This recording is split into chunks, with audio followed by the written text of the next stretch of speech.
Hello and welcome to Phyre's LEGO Reviews. Today we're going to be looking at the LEGO Collectible Minifigures Series 27. They are set number 71048 and released in January 2025. The individual packages retail for $5 in the US, and there are 12 minifigures in this series. Now, as with all of the recent series, I have bought 2 full boxes of 36 from Minifigure Madness. I'm not affiliated with them or sponsored by them, but that has been the most cost-effective option for getting the minifigures in recent years. It guarantees I get multiple full sets of the figures, and then any extras that I don't want, I can sell on Bricklink and make some of that money back. So definitely would recommend doing that if you have the means to. But for now, we're going to get into the series. So a full box of 36 looks like this, with the individual packages neatly arranged in rows there. On the front, we have the full series displayed here with the LEGO Minifigures logo, Series 27 and 12 to collect over there. And then the set number, of course, in ages 5 and up on the top left. This side of the box highlights one of the minifigures being the Plushie Collector. And we've also got the LEGO Minifigures logo again up on the top left there. The back of the box features the LEGO Minifigures logo and a bigger image of that shot from the front of the full series with some kind of legal stuff written on the bottom there.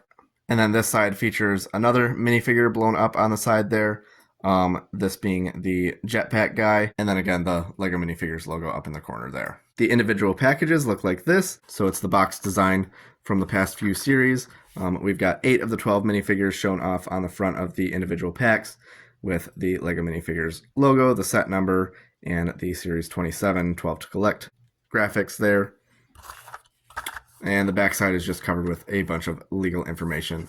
On the bottom here, we have the barcode and QR code, and you can use different apps to scan the QR code, as long as it's not blocked, to be able to identify which figure is in which pack.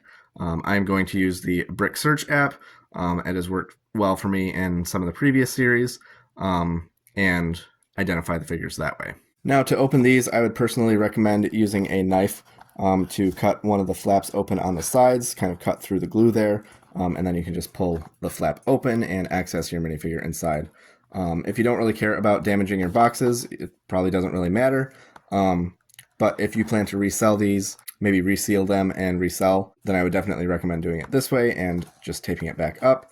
Of course, you can also, if you're using one of those apps, they're pretty accurate. I haven't seen any issues with accuracy on any of them, so if you're planning on reselling, you're probably safe to just scan the QR code and sell them sealed in box.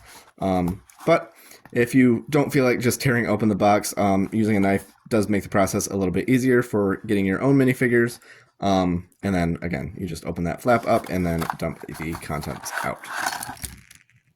So our first minifigure here is the cat lover guy, but we're going to take a look at the paper insert first. So on one side, we've got our typical checklist of all 12 figures, with Series 27 and 12 to collect in a bunch of different languages there on the bottom, and the minifigures logo up at the top. As is typical, we've got some instructions for some of the less intuitive components of a few of the minifigures, LEGO's typical feedback and win logo, and then the Cupid minifigure displayed up on the top here next to the minifigures logo again.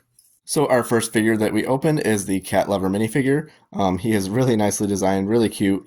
I love the sweater design with the cat pattern on it. And then you can also see he's got cat hair printed on the leg piece, including the hip component of that. So that's really cool. He comes with what I believe is a brand new piece for this ball of yarn here, which can fit on a stud or a minifigure hand. And then also has this cat here, which is super cute. I believe that is also a new mold for a kind of fluffier cat, which is really cute. And I actually have a cat that is similar coloring and also fluffy, so super neat to have that piece there. You can see there's printing on his arms as well with that same cat pattern on the sweater, and then printing on the back of the sweater as well. He has a double-sided face, so this expression, it looks like he's got cat scratch on his cheek, and kind of making a really weird grimace there, and he's got glasses as well. And then the other side, he's much happier, no cat scratch there, so the other expression is clearly after maybe playing with the cat a little too hard and getting a scratch there. Next up is the Astronomer kid. which is a really cute character as well. He's got this rocket on his torso. That rocket actually, I believe, is a little bit of an Easter egg back to the rocket ship costume figure from Series 17. He has a telescope here, which is brick built. Really super intricate, actually. There's a lot of pieces that go into this. And so this is one of the ones that is featured in the instruction manual, because, you know, you might not be able to figure out how to put all that together just intuitively. So really good that they included instructions for that.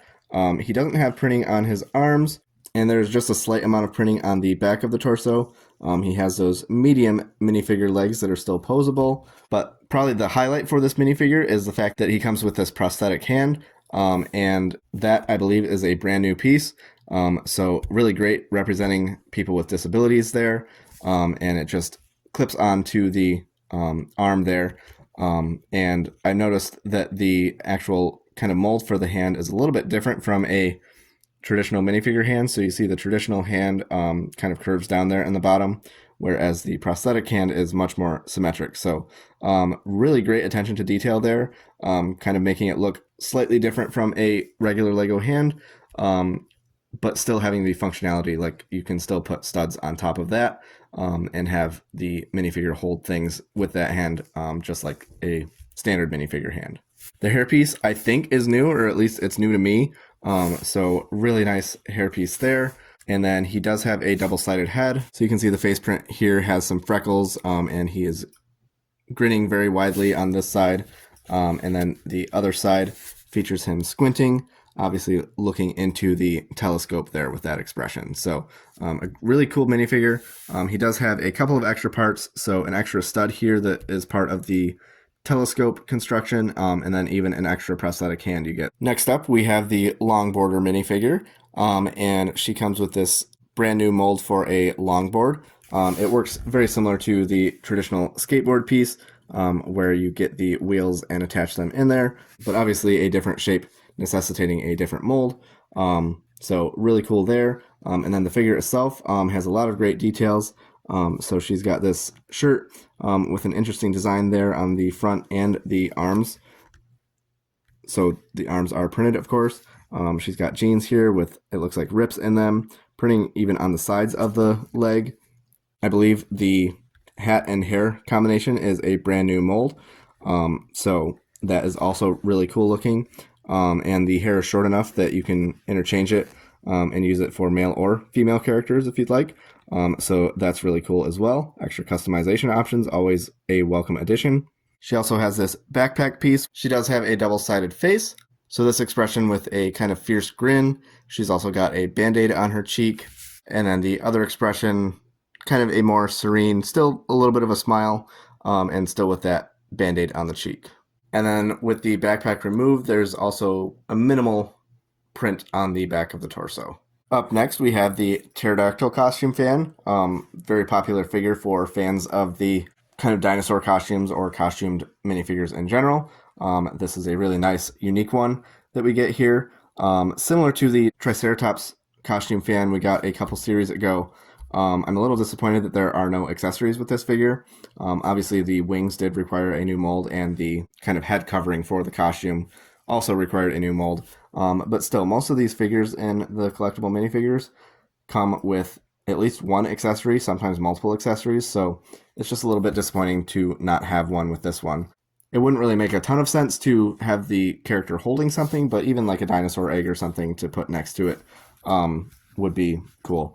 But unfortunately, we don't get that. We just get the figure. The printing on this is really nice. I like the printing on the wings there. And then, you know, obviously these are new molds, but they still function generally like Lego minifigure arms. So you can bend them sideways and stuff. But obviously you can't put them down. So they're always going to be kind of expanded like this with the wingspan there. And obviously they look much better with this side because on the back, not only is there no printing on the back of the torso, but there's no printing on the back of the wings or even on the back of the headpiece. So a little bit lacking in detail there on this side of the figure, but from the front, it really does look nice with all those different patterns there on the components. including even claws on the feet there. And despite its other shortcomings, we do at least get a double-sided head, which is pretty much standard for collectible minifigures these days. So this side being a big smile, and with this side, she's kind of giving a fierce kind of growl with that expression. Up next, we've got another fun addition for the fans of costume characters, this being the Hamster costume fan. This one is a child minifigure with the short legs there. And unlike the Pterodactyl costume, I feel like this was executed a lot better. Obviously, we don't have the custom molded arms, but we do have an accessory with this cucumber slice on the 1x1 round tile, and you even get an extra one. And then the printing detail is better overall, I would say, than the Pterodactyl costume fan as well. So you've got dual molded short legs with printing on the toes there. Great print on the torso, dual molded arms, and then turning around the back, you have a little print for the tail on the back of the torso, and then you can see those dual molded legs from the back. So whereas the Pterodactyl costume fan looked pretty plain from the back, you do see some neat details on the back of this Hamster costume fan. So definitely a better execution here on this figure compared to the previous one, I would say. And the mold for the head is also great, super cute. And the face is double-sided, so a very cheerful expression here with the eyes closed. And then the other side, kind of a little bit of a smirk there with that freckled face. Up next, we've got what is probably going to be the most highly sought-after figure for this series, that being the Wolfpack Beastmaster.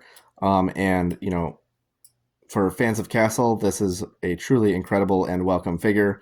I love that the minifigure series has been bringing back some classic Castle factions, and the Wolfpack being, you know, a very popular classic faction here. And this minifigure is just executed wonderfully. Tons of detail here. I really love that they put this level of detail in those Castle figures in the Collectible Minifigure Series. So he's got this longsword, which has kind of become a standard piece for knights and certain Castle minifigures these days. He's got this new Wolfpack shield, and then an amazingly detailed printed torso with printed arms, printed legs that are dual molded, and then this awesome face, one of the more modern hood pieces, and then this cape, which is a much thicker design than capes that are typically used, and it's kind of, you know, extra soft on the back. So I really like the material that they used. It really gives a sense of being a nice warm cloak that he's wearing, and not just a standard cape. So that's super cool too. And then the wolf that he comes with is also amazing.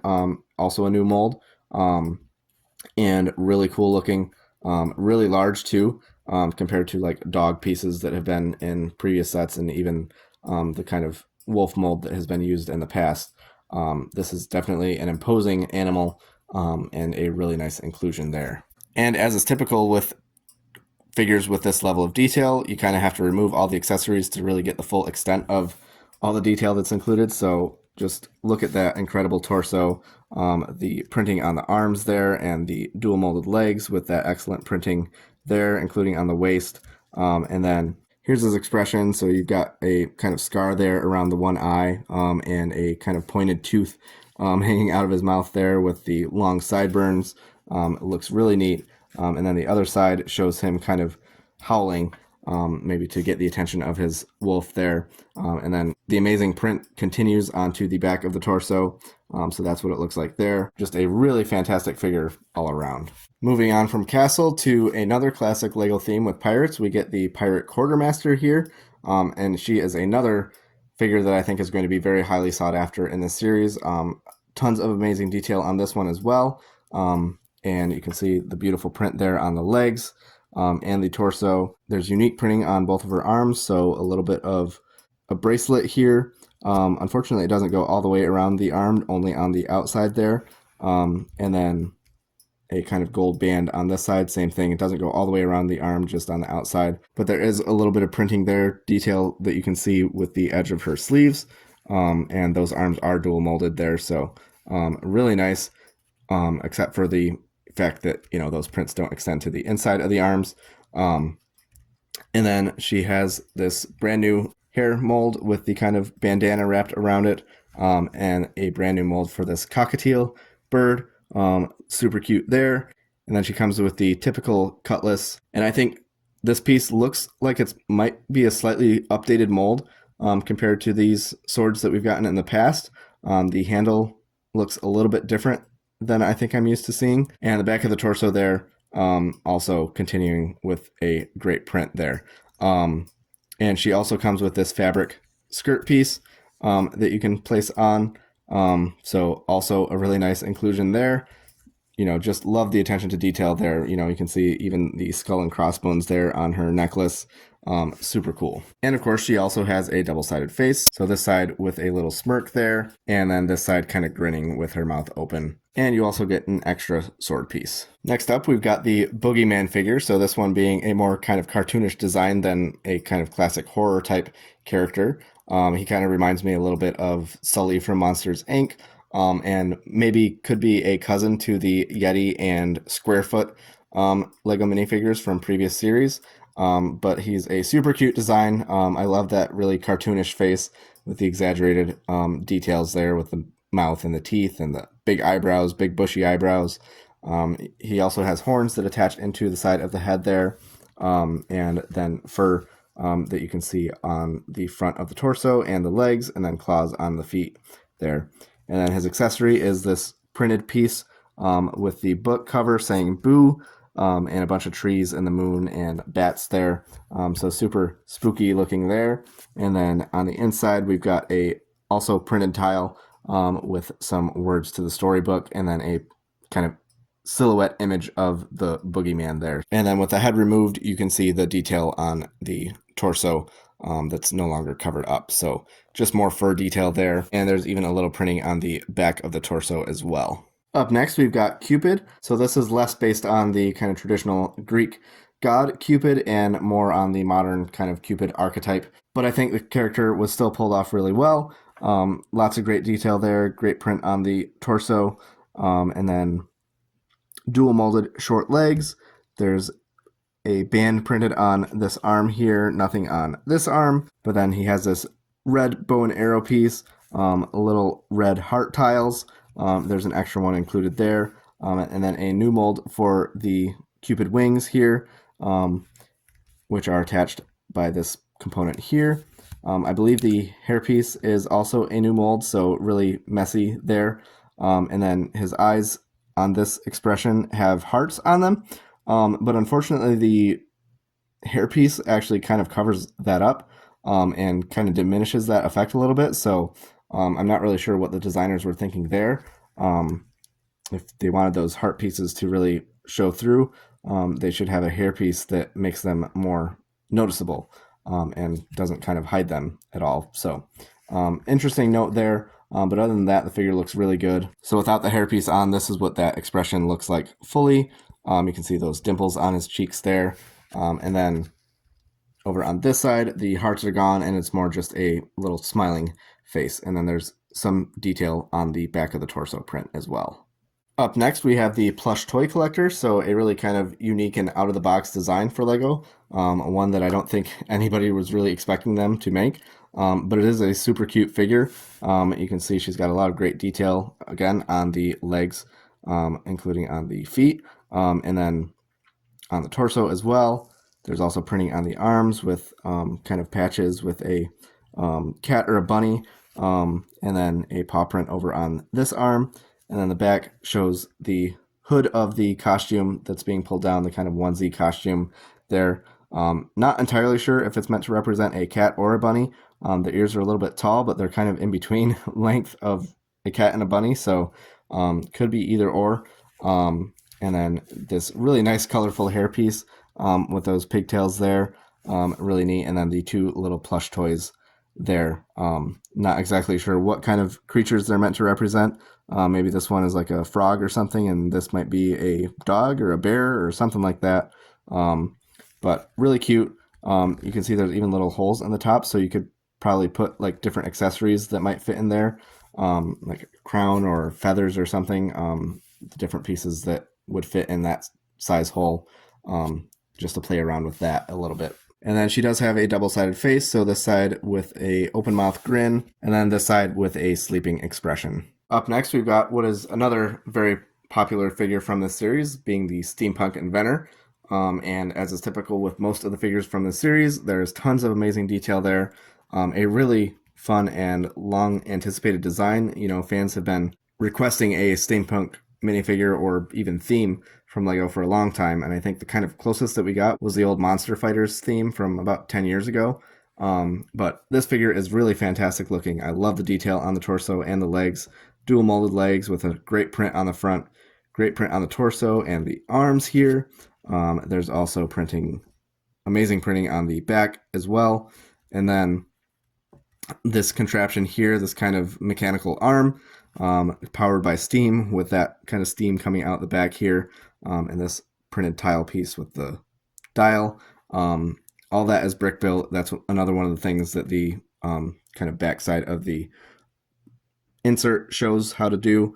So really cool there. And then this top hat piece, I think it's a new mold. The hat sits a little bit lopsided on his head, whereas other top hats we've had in the past are much more kind of symmetrical. So I believe that's a new mold for this piece, with a great print with those kind of goggles there on the top of the hat.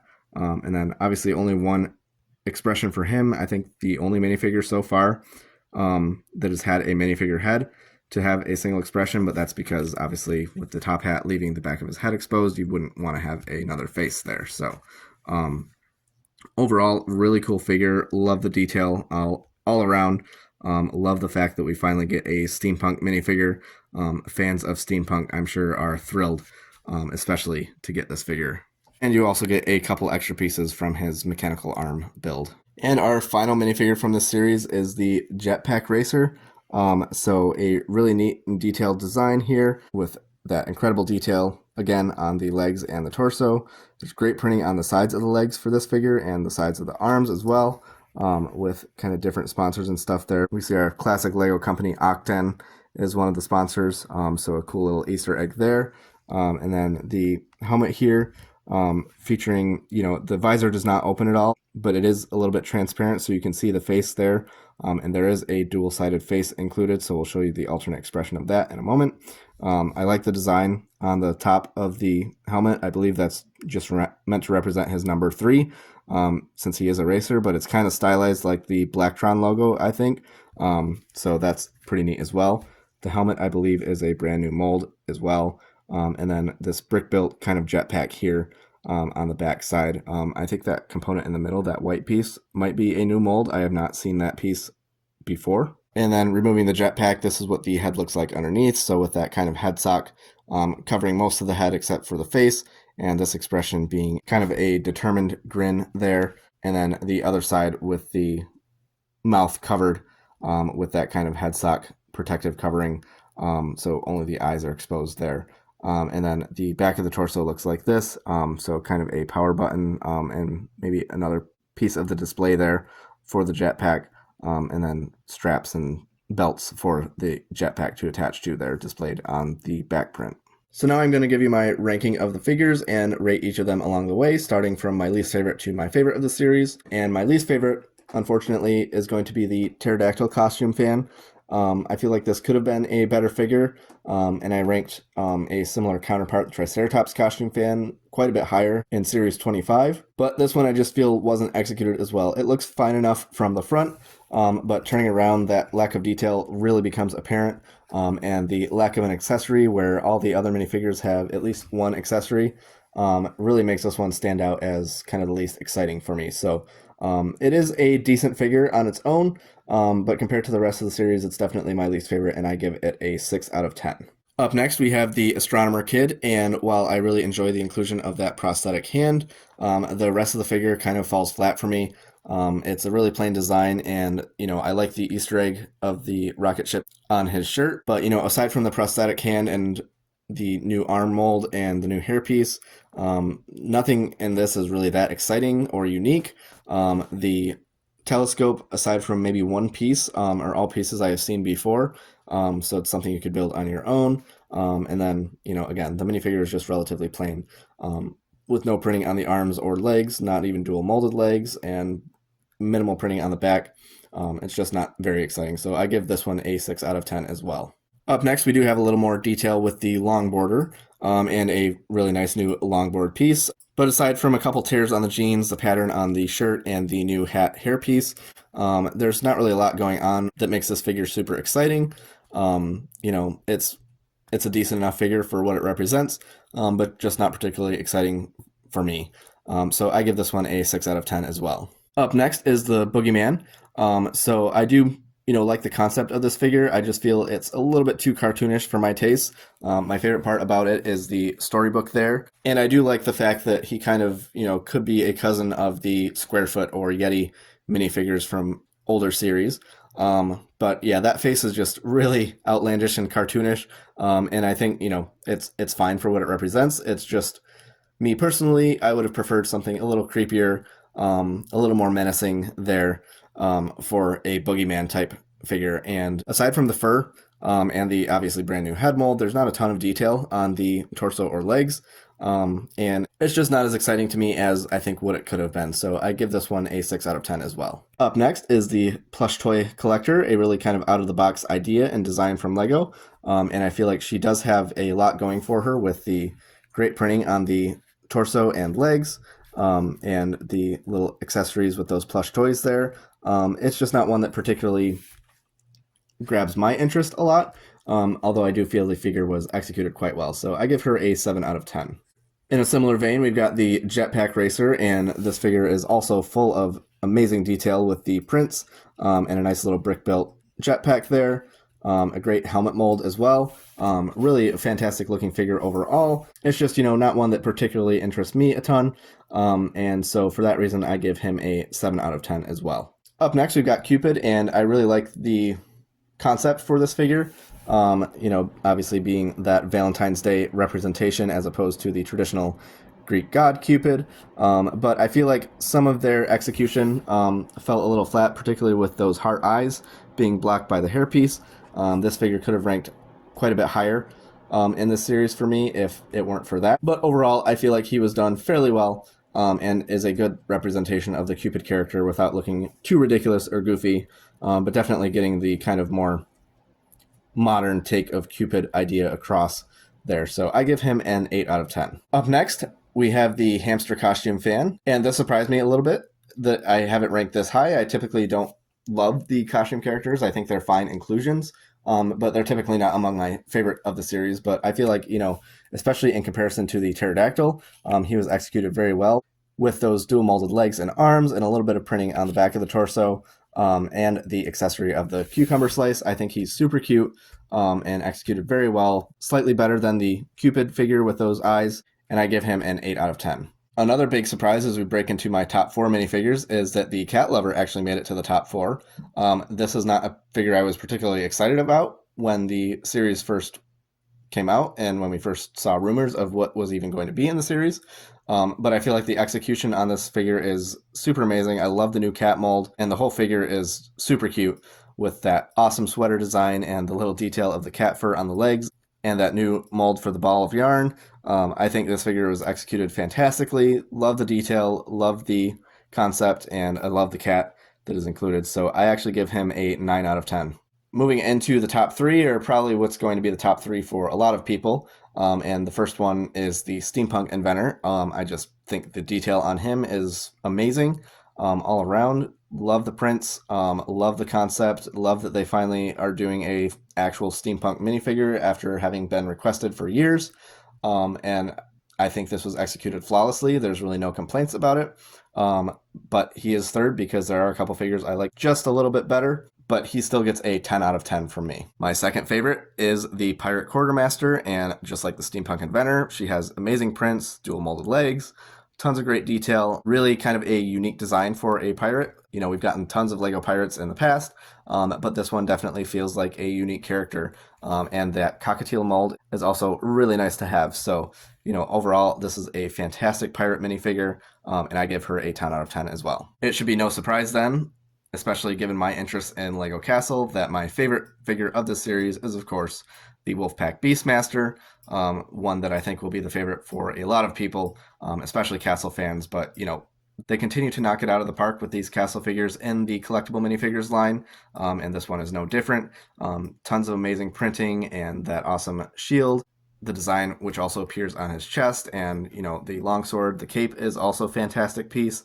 The print on the face is amazing, and that brand new wolf mold is also really fantastic there. So a truly outstanding figure, easily my favorite of the series. I knew going into it that this was most likely going to be my favorite, and yeah, having it in hand, it definitely did not disappoint. So this guy easily gets a 10 out of 10 for me, rounding out the series. I also like to give an overall rating for the kind of figure selection for the series, and for this one, I'm going to give it a 7 out of 10.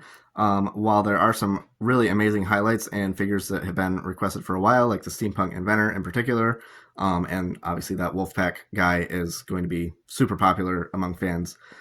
There were a lot of figures in the series that I felt were kind of throwaway figures or executed not as well as they could have been. Obviously people are fans of the costume characters and especially the recent dinosaur costumes, and I feel like the Pterodactyl one fell a little flat. We also had some really outside the box inclusions with the cat lover and the plush toy collector especially, and while I think they were executed very well, they're not really ones that were on anybody's prediction list. The Astronomer kid is kind of a throwaway city character, and the Bogeyman I feel like could have been made a little bit more creepy or had a little bit more detail with him. And the Longboarder, while that longboard piece is neat, we have had a lot of extreme sports characters in the past. Kind of same idea with the Jetpack racer, who kind of almost fits into a sci-fi theme as well as like a city and extreme sports theme. But overall, it's a solid series, just not an amazing selection in my opinion. So 7 out of 10 for the selection of characters. So that combined with my individual ratings for each figure averages out to 7.7 for the whole series. And I feel like that's a good representation of how I feel about the series. Not one of my favorite series, but there definitely are some real standouts, especially with those top 3 there. Really amazing figures. And if all the figures could have been that good, then this would have been, an amazing series. But that's not always the case. There's some series that I like much better and some that I like less. This is one of the ones that, as a whole, I kind of like a little bit less, but definitely still a solid series overall and some amazing inclusions there. Personally, unless you're a diehard collector of the Collectible Minifigures series, I don't really see a reason to get the full series. Maybe just grab the ones that you particularly like from Bricklink, or if you can go to a store where you're able to scan those QR codes and pick up the ones that you particularly like. Obviously the Wolfpack Beastmaster is going to be highly sought after and probably hard to find, kind of in the wild there, and probably more expensive when you go to Bricklink and places like that. But, aside from that, if you want individual figures, they shouldn't be too difficult to find or too expensive on the aftermarket. If you have any thoughts or questions about this series or the review itself or the individual minifigures, feel free to leave a comment down below. If you enjoyed this video, please give it a like and subscribe to my channel for more reviews in the future. Thank you for watching, and we'll see you on the next one.